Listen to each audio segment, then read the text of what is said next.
Now, today, the Senate approved a 2-week funding extension that includes $4 billion of budget cuts, and the president signed it this afternoon. Now, the bottom line, this was a loss for the Democrats. They didn't get the month-long extension that they wanted, and they gave the GOP all of the cuts that they requested for now. Now, for the next round, the Democrats are bringing in their big guns. They've enlisted Vice President Joe Biden to lead some of the negotiations. But the Republicans are feeling emboldened after their $4 billion victory. Now, that seems strange to me, because the federal budget deficit is projected to be nearly $1.5 trillion in 2011. So it doesn't seem like they did a lot of damage there. Now, today, Republican leaders were crowing about cutting spending. I would only add that even though it was only a 2-week bill and a $4 billion reduction in spending, it is the first time I can recall in the time that I've been here, our actually cutting spending on an appropriation bill. Our team wants to cut spending in a real way, and it's time to get to work. You know, if you give Congress 4 weeks, guess what? They'll take 4 weeks. You give them 6 weeks, they'll take 6 weeks. We've got 2 weeks. Let's get the job done. Now, I guess they're bragging because they got the Democrats to do what they wanted for these next 2 weeks. But what I find interesting about that bragging is, look, 231 House Republicans voted yesterday for a bill to cut $4 billion from the federal budget, right? But before that vote, there was this vote to end oil subsidies. Now, voting for this bill, according to Congressman Markey's office, would have saved $30 billion over the next decade. Republican votes in favor? 0. That's right. Nada. Not one individual. So in the hot pursuit of $4 billion in spending cuts, the Republicans voted to keep $30 billion in big oil subsidies. Now, this is part of why I think there's very little intellectual honesty on the Republican side. Now, most Republicans are just carrying out marching orders from their corporate donors while they pretend to be in favor of small government principles. Now, with the exception of perhaps one Republican, and that is specifically my next guest. Joining me now is the Republican congressman from Texas and former and perhaps future presidential candidate Ron Paul. Congressman Paul, now, I think a lot of the guys on your side, to be honest with you, take money from corporate donors, as I said. You seem to have some principles that you get a lot of respect for that, whether it's in the conservative community or it's in the online community. But today or yesterday, you voted for those oil subsidies as well, $30 billion. Why'd you do that? Well, how do you define a subsidy? See, I don't consider any tax break as a subsidy. That was not a spending bill. That was not a grant. So if they get benefits, I never vote to increase any taxes. I vote to always give tax credits, and I always cut spending. I've never voted for a real spending bill. So I don't think that is in the category of what I would consider a spending bill. Oh, that's interesting. What do you think should be the proper income tax rate? Well, the best would be 0. I mean, we lived most of our history with 0 income tax, but you'd have to have a proper sized government. You'd have to have a proper role for government. You can't be the policeman of the world and not have an income tax. So I would not have all my troops around the world. I'd bring the troops home, and I wouldn't have a military-industrial complex that demands so much, but I wouldn't have a welfare state either. And under those conditions, you don't need an income tax. And I think that's the way it should be. You got to raise money somehow, right? I mean, so how would you raise money if you had 0% income tax? Well, how did they raise it before 1913? You know, they had excise taxes and some import taxes, but it wasn't the matter of how you raised the money, it was who was demanding the money. But there's an endless demand when you concede so much to the military-industrial complex and a militaristic foreign policy, and you say that you have to redistribute wealth from cradle to grave and take care of people. I think when people take money from you and give it to somebody else, that's equivalent to stealing from you. I don't want to take any of your money. I want you to invest it and create jobs. So, and I'm personally convinced that I'm on the side of the humanitarian side of this, because if you care about poor people and jobs, you're going to have them more likely if you do it that way rather than the government spending the money. Because just look at where we've been with all this spending and printing of money and bailing out. Who gets all the benefits when you run a system like that where you're pretending to redistribute wealth? You serve the special interests and the powerful corporations. Then when you get into trouble, who gets bailed out? They get bailed out. Wall Street's and the banks get bailed out. And who gets stuck? It's the taxpayers. That's why you need income tax, so you take care of the wealthy. So now, look, Congressman, we disagree on that, of course. I mean, it's not 1913. I believe we need a little bit more money than you say. But it is an interesting point about defense. Now, if you do non-defense discretionary spending cuts, in fact, if you brought that to zero, you cut everything outside of defense and entitlements, that'd only be $610 billion. You still have a gigantic deficit. So is your proposal the counter to the Republicans, the rest of the Republicans, in saying we must cut defense, and perhaps fairly drastically? Well, I use a different term. I don't want to cut defense, but I distinguish military spending different from defense spending. You think if we send troops into Libya next week or this week, that's serving our national defense? No, it's going to cost a lot of money, but it won't serve our defense. It's just military spending. So I want to cut military spending, not defense spending, but you could do that with maybe a third of the military budget. You could cut hundreds of billions of dollars from that, and it wouldn't hurt us. But that still wouldn't be enough.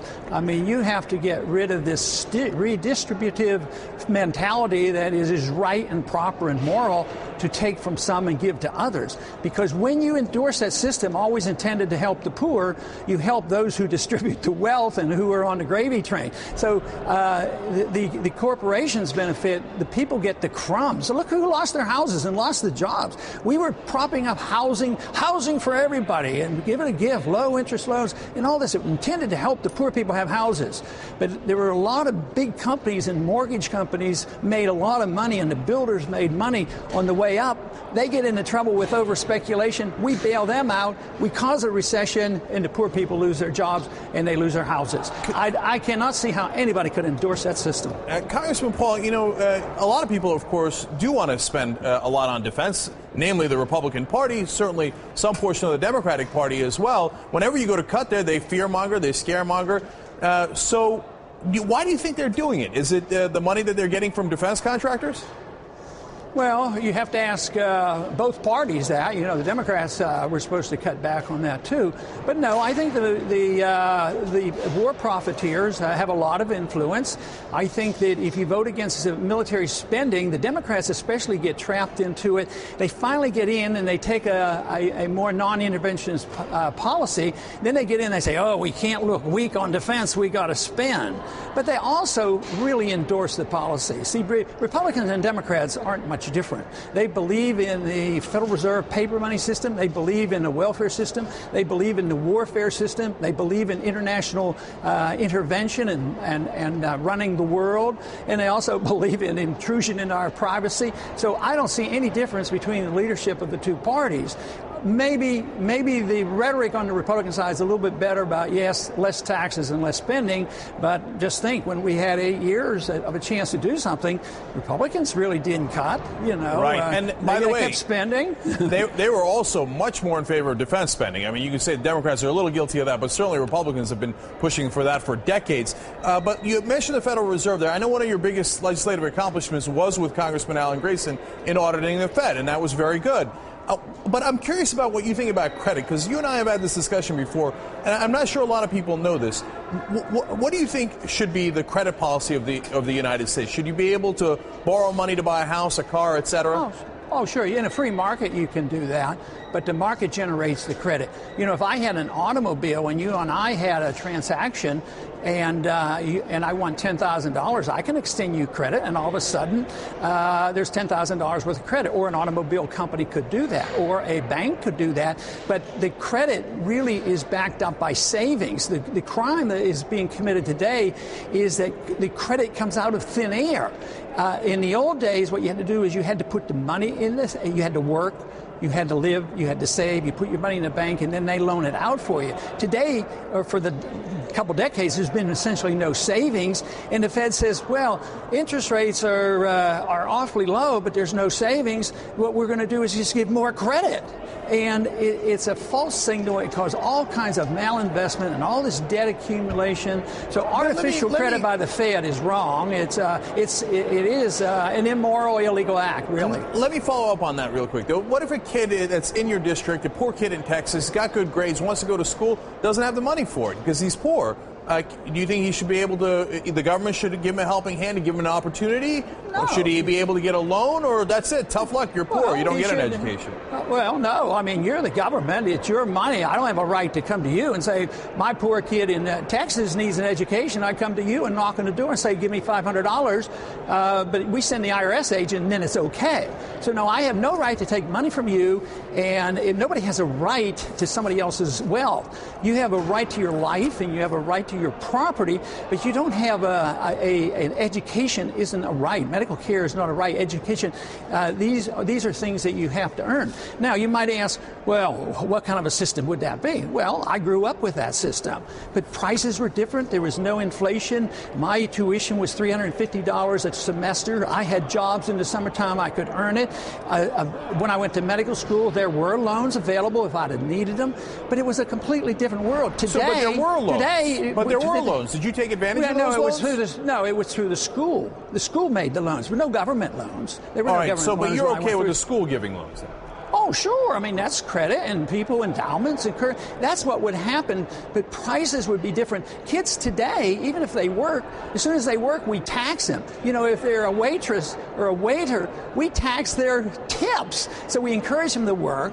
Then they don't have enough money. The prices go up on the tuition, and then we give them grants, and then they get out of college, and they owe $200,000. It makes no sense whatsoever. All right. I don't know how anybody can justify. Congressman, you know, I know you're big online, so we asked our Facebook audience, we have one on TYT Nation, a question for you. Brian Carter wrote in, ask him if he really does support Walker's efforts to destroy unions, because we've got a lot of questions on this, and I wanted to ask you about that. Where do you stand on Governor Walker's attempts to go after unions? It's a loaded question, because I can answer for myself. I do not want to destroy unions, but I don't want to give them artificial power.